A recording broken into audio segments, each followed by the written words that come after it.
Hello, everyone, and welcome to another episode of The Crowded Booth. We talked about the Braves offense earlier in the week. Today, we're talking about pitching, specifically the starters. Ralph and I are going to take a look at, what has gotten them here and what has to happen for the Braves to keep up this historic success. On pace for 107 wins. Can they keep it up? Pitching is going to be a big reason why. We talk about that today here on The Crowded Booth. Pile in here and make yourself feel at home.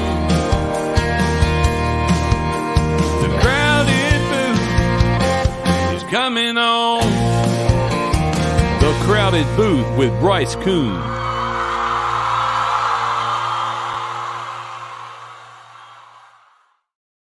Hope you're having a fantastic July 4th weekend wherever you may be. We're posting this on Friday, but if you are driving to the lake, you're driving to wherever you may be going, the beach.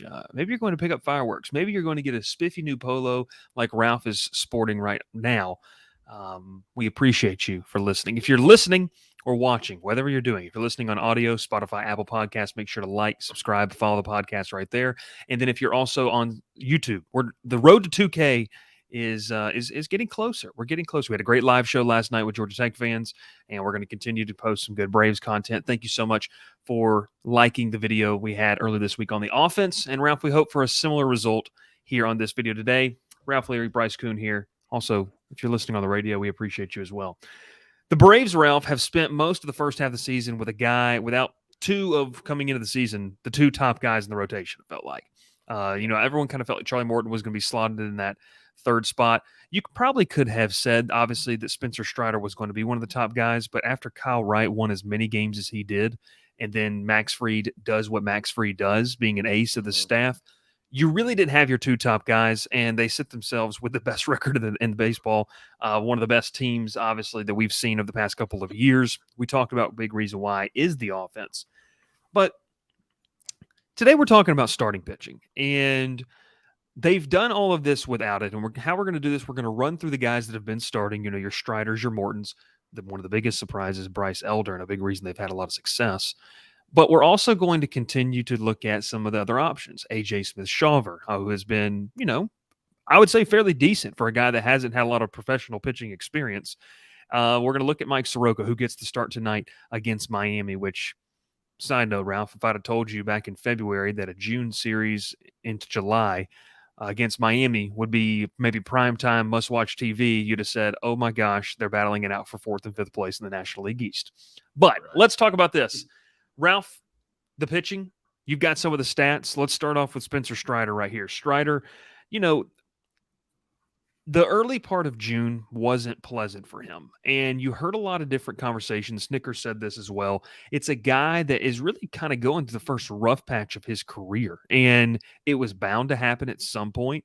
Look, every starter has, that little patch, that little season, we should say, of where they struggle. But, man, after that start against Philadelphia, where he obviously was making the hitters uncomfortable, continuing to pitch really well, I love to see what Strider's doing. I know you got some of the stats, but I think that the concerns necessarily we may have had earlier in the month of June, kind of a distant memory. Like, I'm not really worried about those anymore. Right, and you said it perfectly. I think when him being so young, I mean, he's only 24, I think maybe. He's 24, 25. I mean, he's around. Yeah, he's around that age. He's extremely young, so having these early worries now, it's okay to deal with it now. So get him out of the way. And no one's perfect throughout the year. I mean, Kyle Wright. I mean, the last 4 years, but except for last year, we thought that he was just a bust of a draft pick. And then now we're looking at this guy who had 21 wins last year. So, everyone figures it out. I think, and Strider, he's a quick learner, kind of a different guy, so he has different ways to do things. And so you let him do those things, it's going to work out. I have the stats from June here. He's pitched in 5 games. He's a 4-0 record, though, still. 5.46 ERA. So that was probably from the first 2 starts in June where he got roughed up a little bit, but still got the win. He's allowed 17 earned runs and then allowed 7 home runs, 10 walks, but still 40 strikeouts, which is we know is capable of him. Is probably 8 to 9 strikeouts every outing he's out there. So yeah, for him really, and I know this is not something he can do tomorrow or something he can do today.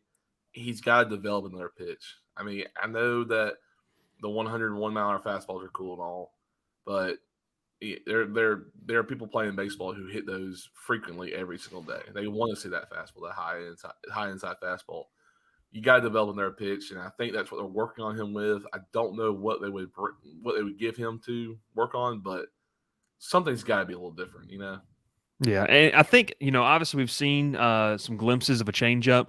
I think if he's out there throwing that slider slash curve that he throws along with a power fastball, and he can mix in a changeup, that's good. Like at least you got to feel like you got to have three pitches, maybe to take the next step. But you mentioned the month of June. I got it right here. He started off a start against the Diamondbacks.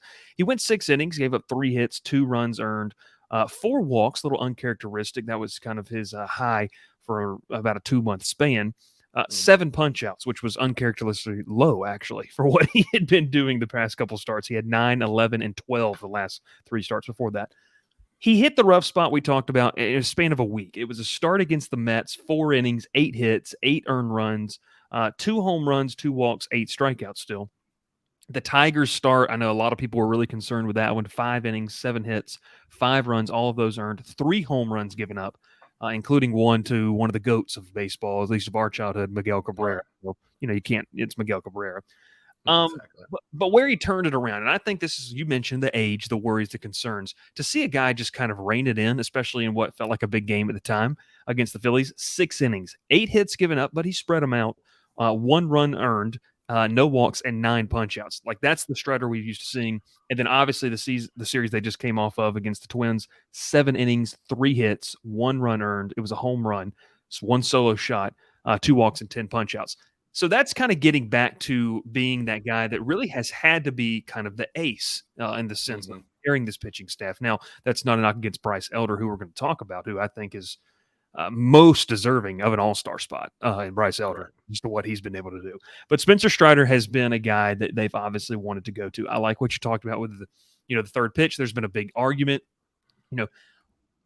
If you have less than 3 pitches, most of the times they're going to throw you in the bullpen. And I think Strider, listen, I think he would be a dominant closer. Like, he would be unbelievable.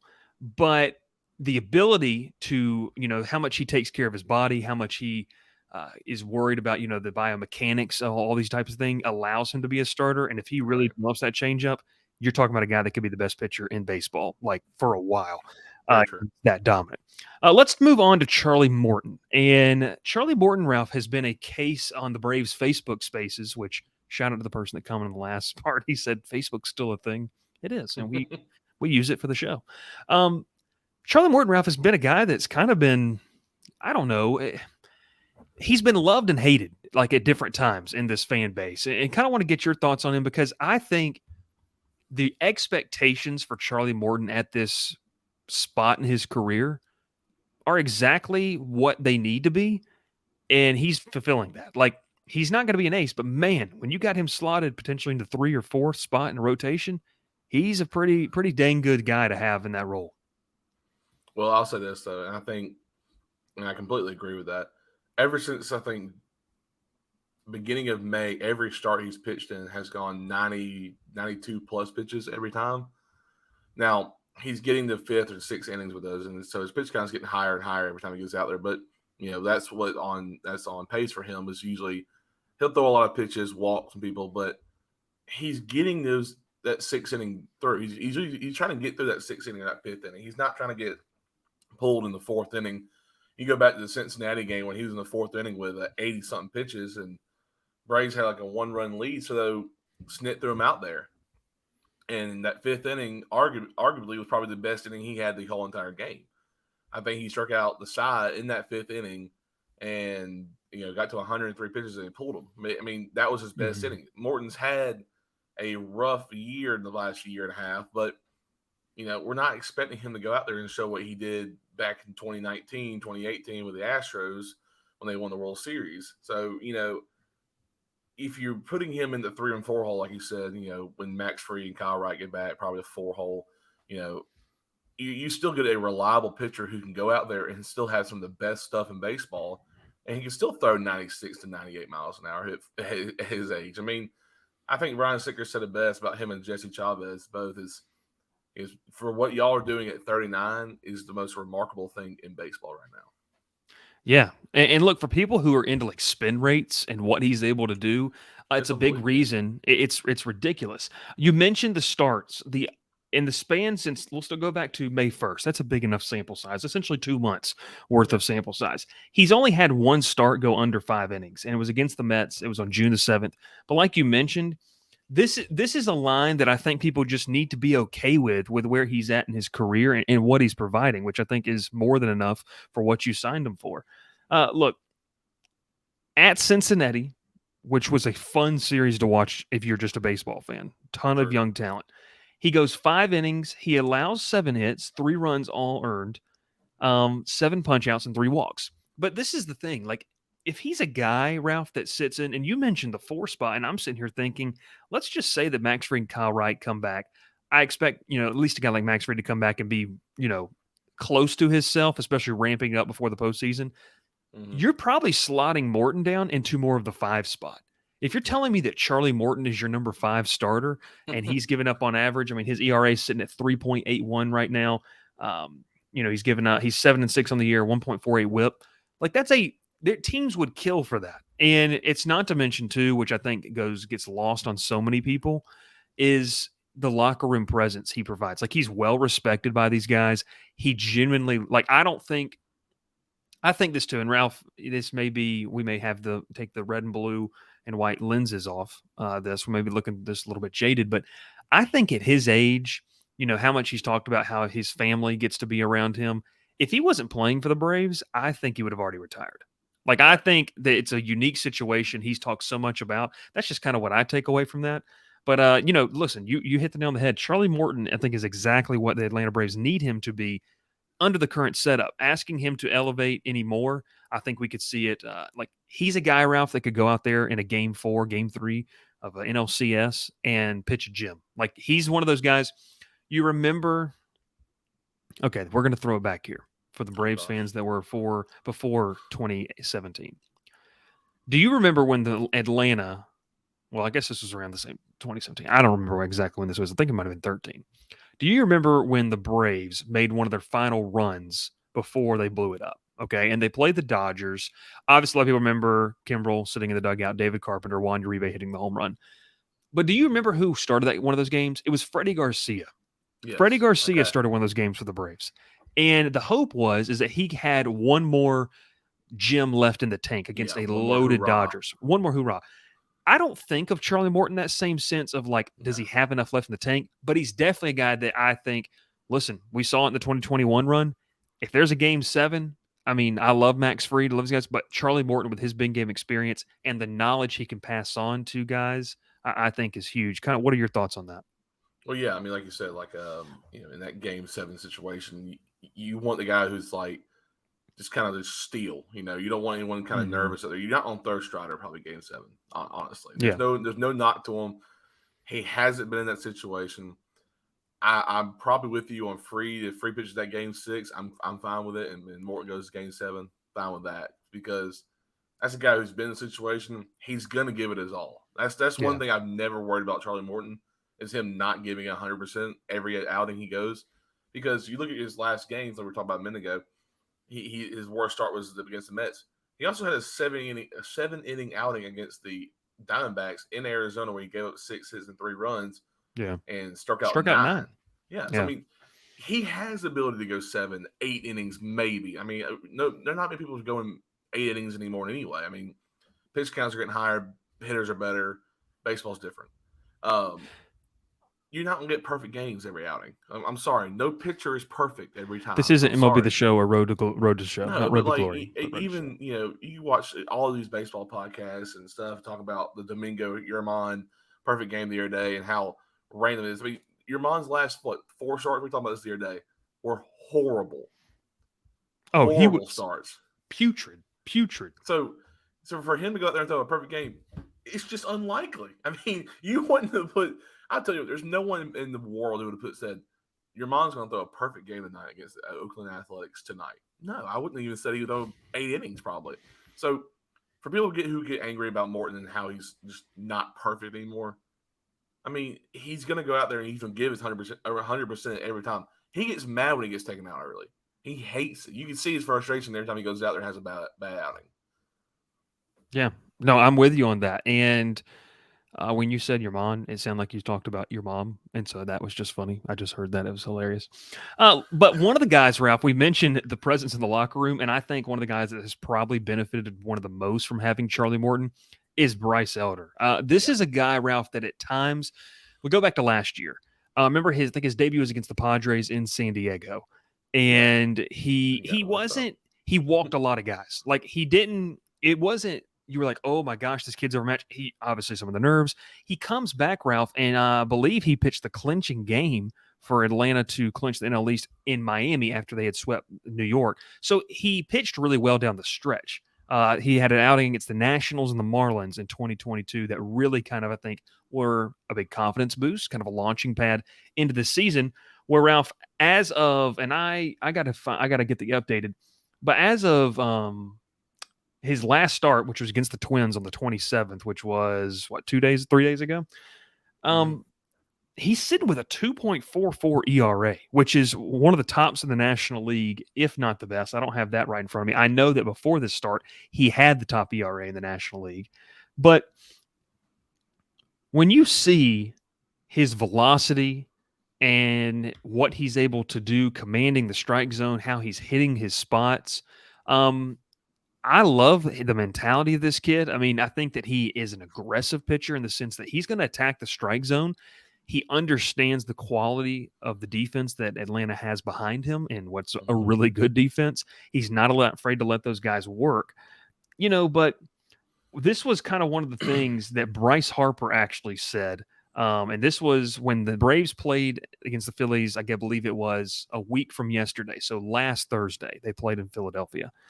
Right. And um, Elder started, and he went 7 innings, 3 hits, shutout ball, walks, 6 strikeouts. And at that time, he was leading the National League in ERA with 2.40. It's gone up since then, 2.44. But this is what Bryce Harper said. Here's the quote. I think he's got good stuff, and I feel like he's going to be a really good pitcher.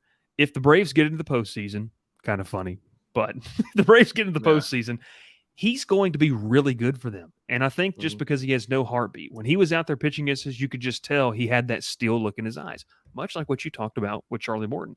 He's Mm-hmm. very slow out there and he knows what he's doing.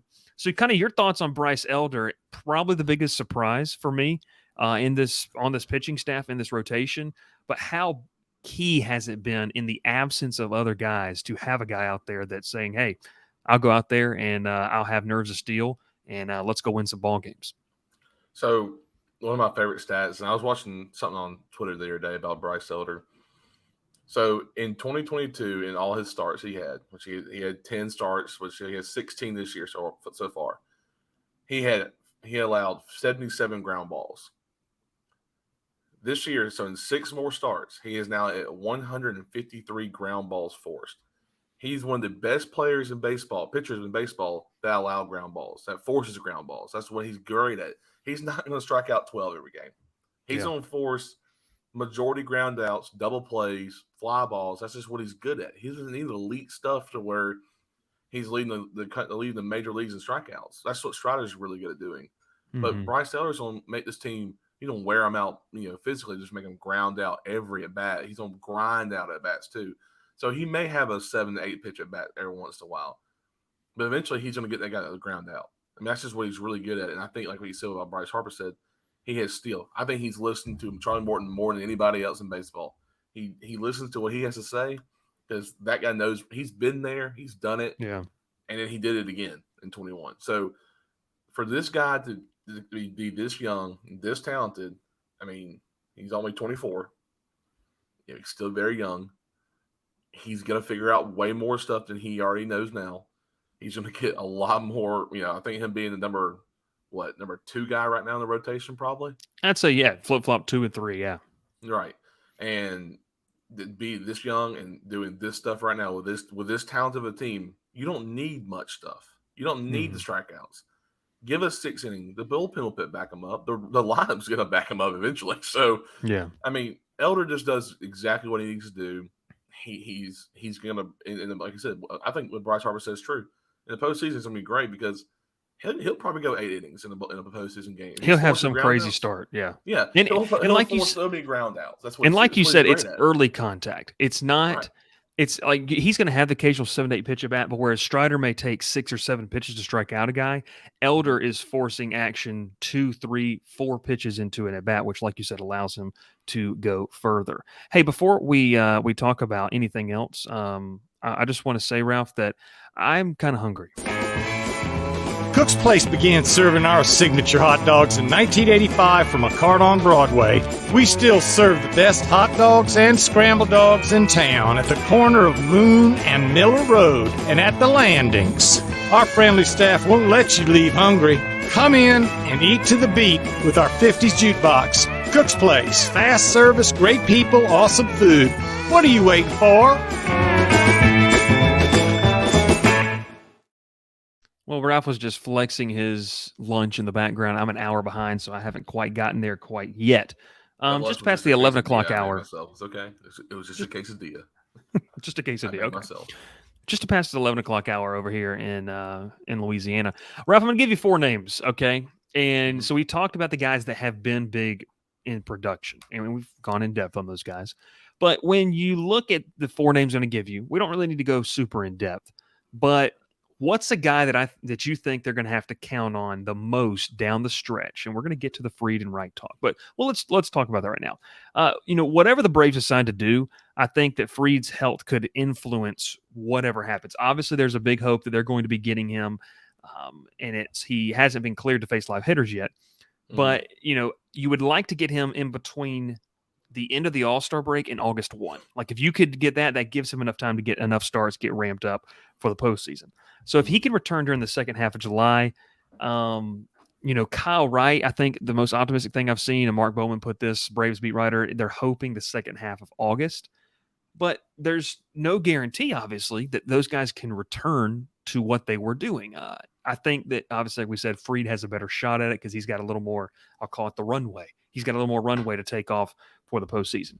So if there's 4 names, I had 3 originally, Ralph. We had to add a 4th this week because who knows?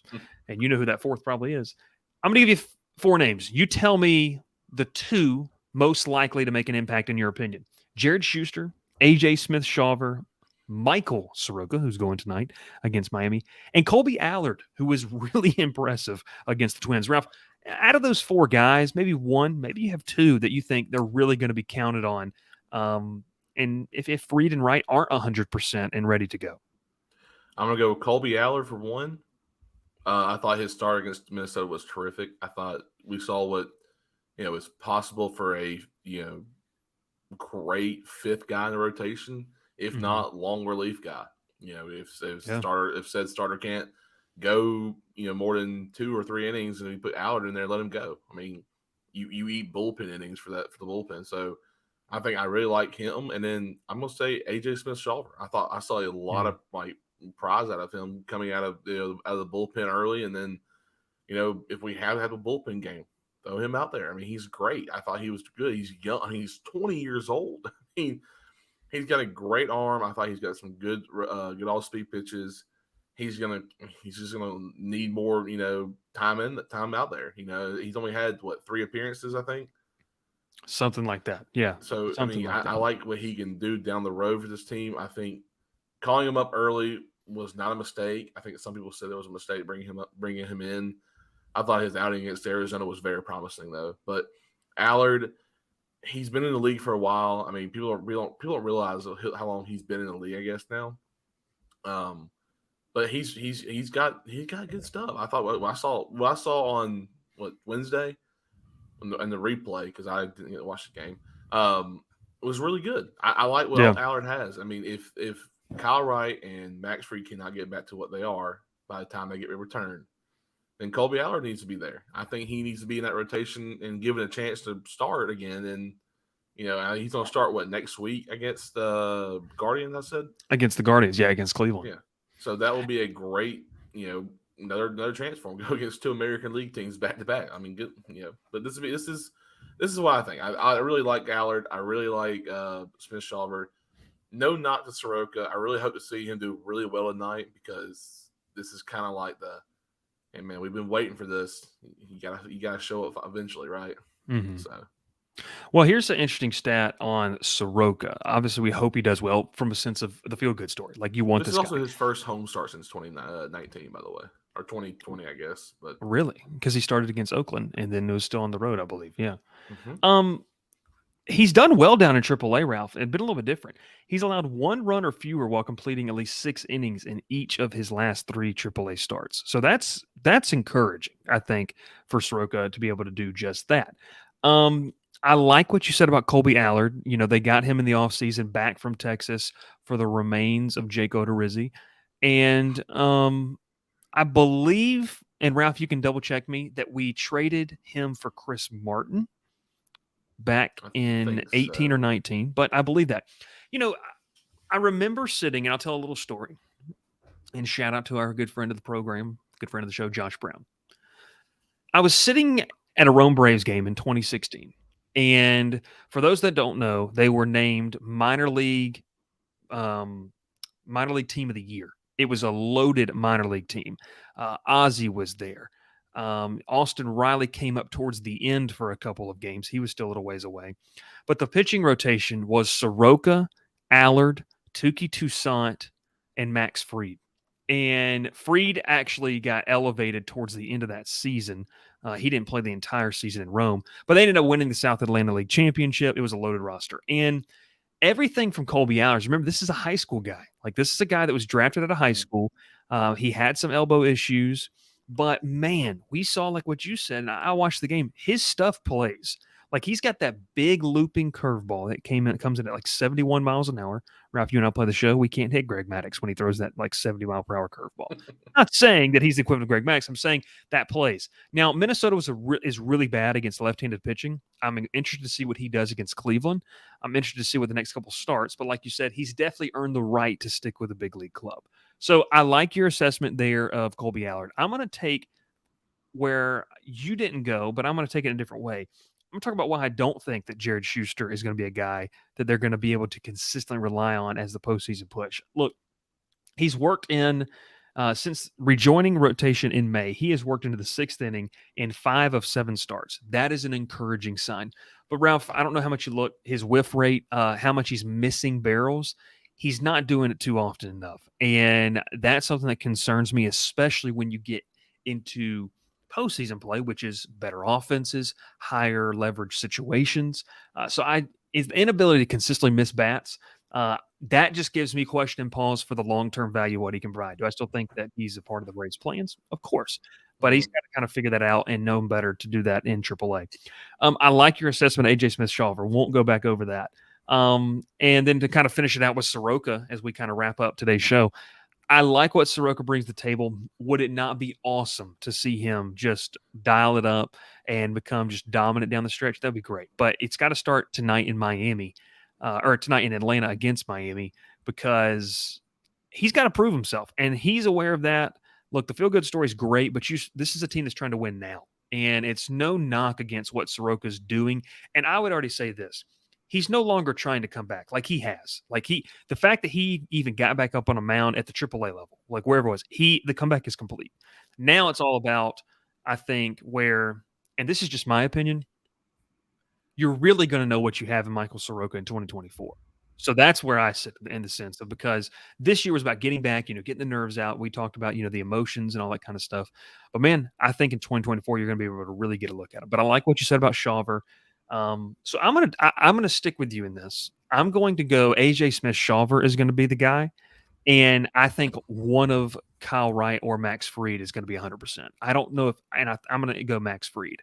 So, and we know, look, you don't have to have 5 pitchers in the rotation. You could have a long relief guy. So it could be Allard or Smith. Braves had 3 in 2021?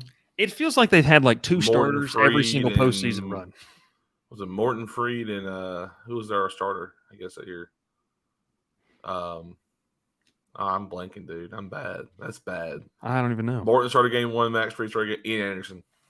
Oh, Ian Anderson, who's obviously down with Tommy John. So but crazy. You don't need 5 elite pitchers. You need 2 or 3 to go out there and give you 7 innings, and then back up your bullpen. You go from there. He is Ralph Leary. My name is Bryce Koon. We talked about the Braves pitching staff. Where are they trending heading into the month of July? We appreciate you so much for listening, so much for watching the Crowded Booth here on a fine Friday. Hope you have a fantastic July 4th weekend. We'll catch you next time. Pile in here and make yourself feel at home. The Crowded Booth is coming on. The Crowded Booth with Bryce Koon.